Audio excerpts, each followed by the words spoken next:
Ficções do Interlúdio 3. Para além do outro oceano.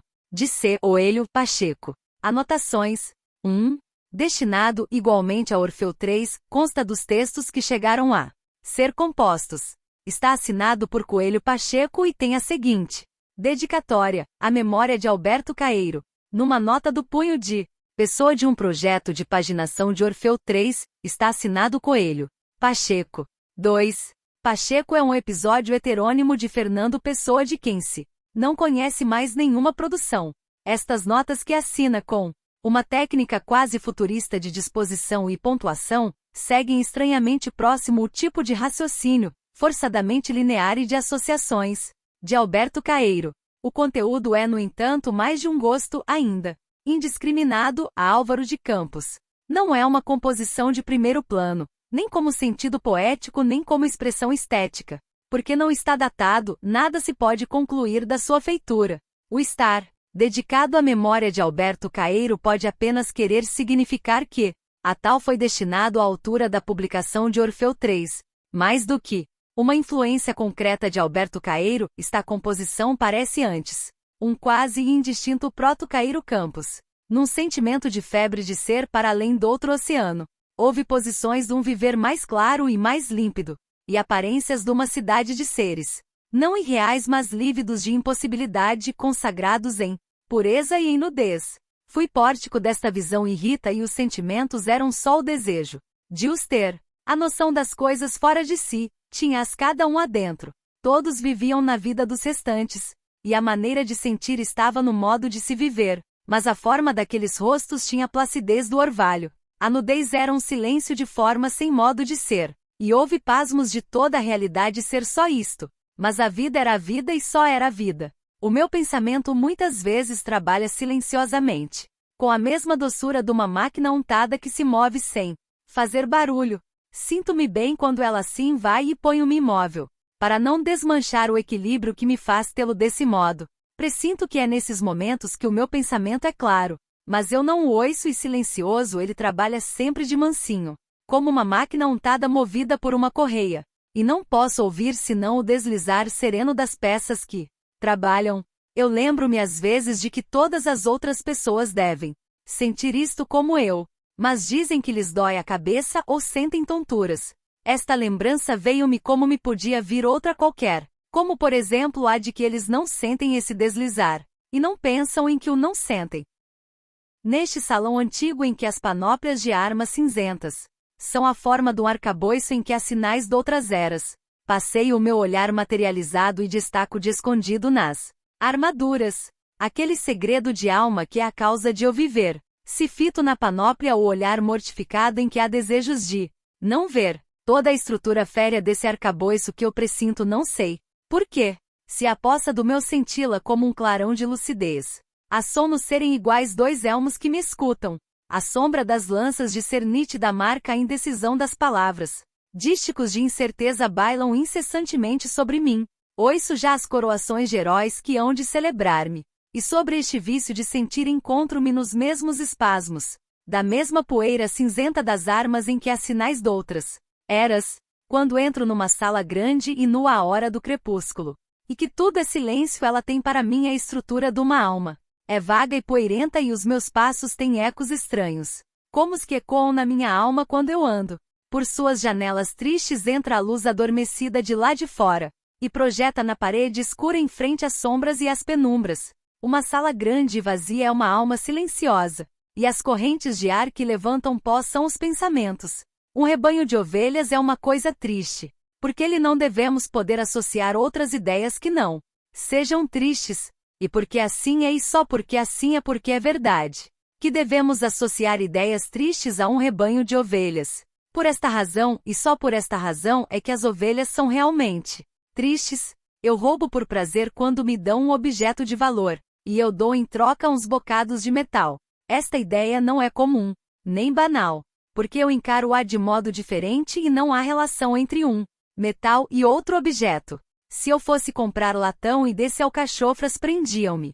Eu gostava de ouvir qualquer pessoa expor e explicar o modo como se pode deixar de pensar em que se pensa que se faz uma coisa, e assim perderia o receio que tenho de que um dia venha a saber Que o pensar eu em coisas e no pensar não passa de uma coisa material e perfeita. A posição de um corpo não é indiferente para o seu equilíbrio.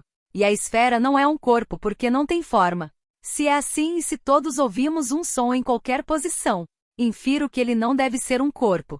Mas os que sabem por intuição que o som não é um corpo, não seguiram o meu raciocínio e essa noção assim não lhes serve para nada. Quando me lembro que há pessoas que jogam as palavras para fazerem espírito, e se riem por isso e contam casos particulares da vida de cada para assim se desenfastiarem e que acham graça aos palhaços de circo, e se incomodam por lhes cair uma nódoa de azeite no fato novo. Sinto-me feliz por haver tanta coisa que eu não compreendo. Na arte de cada operário vejo toda uma geração a esbater-se, e por isso eu não compreendo arte nenhuma e vejo essa geração. O operário não vê na sua arte nada de uma geração, e por isso ele é operário e conhece a sua arte. O meu físico é muitas vezes causa de eu me amargurar. Eu sei que sou uma coisa e porque não sou diferente de uma coisa qualquer. Sei que as outras coisas serão como eu e têm de pensar que eu sou uma coisa comum. Se portanto assim é eu não penso mas julgo que penso. E esta maneira de me eu acondicionar é boa e alivia-me. Eu amo as alamedas de árvores sombrias e curvas. E ao caminhar em alamedas extensas que o meu olhar afeiçoa. Alamedas que o meu olhar afeiçoa sem que eu saiba como. Elas são portas que se abrem no meu ser incoerente. E são sempre alamedas que eu sinto quando o pasmo de ser. Assim me distingue. Muitas vezes oculto-me sensações e gostos. E então elas variam e estão em acordo com as dos outros. Mas eu não as sinto e também não sei que me engano. Sentir a poesia é a maneira figurada de se viver. Eu não sinto a poesia não porque não saiba o que ela é, mas porque não posso viver figuradamente. E se o conseguisse tinha de seguir outro modo de me acondicionar. A condição da poesia é ignorar como se pode senti-la. Há coisas belas que são belas em si, mas a beleza íntima dos sentimentos espelha-se nas coisas. E se elas são belas nós não as sentimos. Na sequência dos passos não posso ver mais que a sequência dos passos. E eles seguem-se como se eu os visse seguirem-se realmente. Do fato deles serem tão iguais a si mesmo, e de não haver uma sequência de passos que o não seja, é que eu vejo a necessidade de nos não iludirmos sobre o sentido claro das coisas. Assim havíamos de julgar que um corpo inanimado sente e vê, diferentemente de nós. E esta noção pode ser admissível demais seria incômoda e fútil. Se quando pensamos podemos deixar de fazer movimento e de falar, para que é preciso supor que as coisas não pensam. Se esta maneira de as ver é incoerente e fácil para o espírito, devemos supor e este é o verdadeiro caminho, que nós pensamos pelo fato de o podermos fazer sem nos mexermos nem falar, como fazem as coisas inanimadas. Quando me sinto isolado a necessidade de ser uma pessoa quer surge, e redemoinha em volta de mim em espirais oscilantes. Esta maneira de dizer não é figurada, e eu sei que ela redemoinha em volta de mim como uma boleta em volta de uma luz. Vejo-lhe sintomas de cansaço e horrorizo-me quando julgo que ela vai cair, mas de nunca suceder isso acontece eu estar às vezes isolado. Há pessoas a quem o arranhar das paredes impressiona, e outras que se não impressionam, mas o arranhar das paredes é sempre igual, e a diferença vem das pessoas. Mas se há diferença entre este sentir, haverá diferença pessoal no sentir das outras coisas. E quando todos pensem igual de uma coisa é porque ela é diferente. Para cada um, a memória é a faculdade de saber que havemos de viver. Portanto os anésicos não podem saber que vivem. Mas eles são como eu infelizes e eu sei que estou vivendo e hei de viver. Um objeto que se atinge um susto que se tem.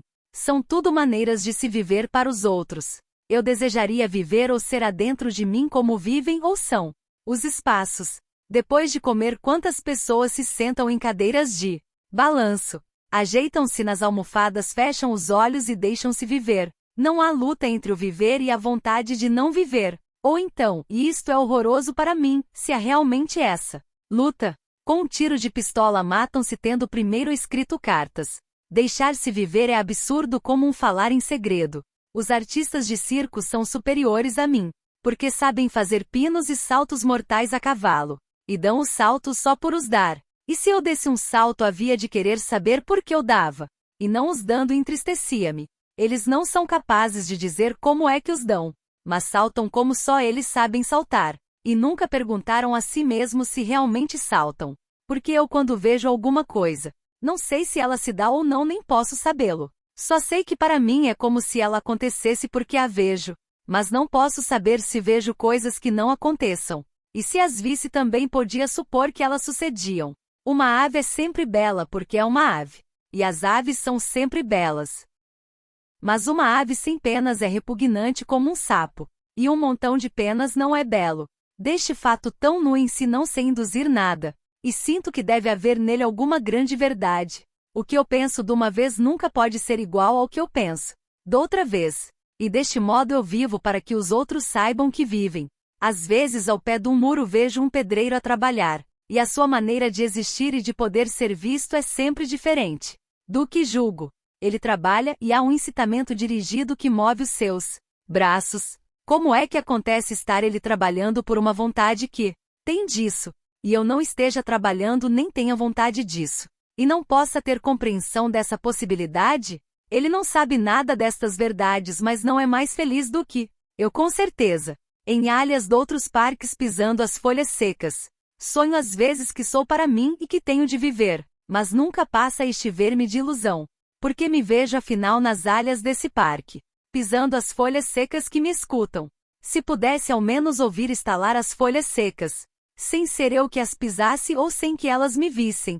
Mas as folhas secas redemoinham e eu tenho de as pisar. Se ao menos nesta travessia eu tivesse um outro como toda gente. Uma obra-prima não passa de ser uma obra qualquer, e portanto uma obra qualquer é uma obra-prima. Se este raciocínio é falso, não é falsa vontade que eu tenho de que ele seja de fato verdadeiro, e para os usos do meu pensar isso me basta. Que importa que uma ideia seja obscura se ela é uma ideia, e uma ideia não pode ser menos bela do que outra, porque não pode haver diferença entre duas ideias. E isto é assim porque eu vejo que isto tem de ser assim. Um cérebro a sonhar é o mesmo que pensa, e os sonhos não podem ser incoerentes porque não passam de pensamentos, como outros quaisquer. Se vejo alguém olhando-me, começo sem querer a pensar como toda gente. E é tão doloroso isso como se me marcassem a alma a ferro em brasa. Mas como posso eu saber se é doloroso marcar a alma a ferro em brasa? Se um ferro em brasa é uma ideia que eu não compreendo. O descaminho que levaram as minhas virtudes comove-me. Compunge-me sentir que posso notar se quiser a falta delas. Eu gostava de ter as minhas virtudes gostosas que me preenchessem, mas só para poder gozar e possuí-las e serem minhas essas virtudes. Há pessoas que dizem sentir o coração despedaçado, mas não entrevistam sequer o que seria de bom sentir despedaçarem-nos o coração. Isso é uma coisa que se não sente nunca. Mas não é essa a razão porque seria uma felicidade sentir o coração despedaçado, num salão nobre de penumbra em que há azulejos azuis colorindo as paredes, e de que o chão é escuro e pintado e com passadeiras de juta. Dou entrada às vezes coerente por demais. Sou naquele salão como qualquer pessoa, mas o sobrado é côncavo e as portas não acertam. A tristeza das bandeiras crucificadas nos entrevãos das portas. É uma tristeza feita de silêncio desnivelada, pelas janelas reticuladas entre a luz quando é dia, que entorpece os vidros das bandeiras e recolhe a recantos. Montões de negrume. Correm às vezes frios ventosos pelos extensos corredores, mas há cheiro a vernizes velhos e instalados nos recantos dos salões. E tudo é dolorido neste solar de velharias. Alegra-me às vezes passageiramente pensar que hei de morrer, e serei encerrado num caixão de pau cheirando a resina. O meu corpo há de derreter-se para líquidos espantosos. As feições desfar-se-ão em vários podres coloridos, e irá aparecendo a caveira ridícula por baixo, muito suja e muito cansada a pestanejar.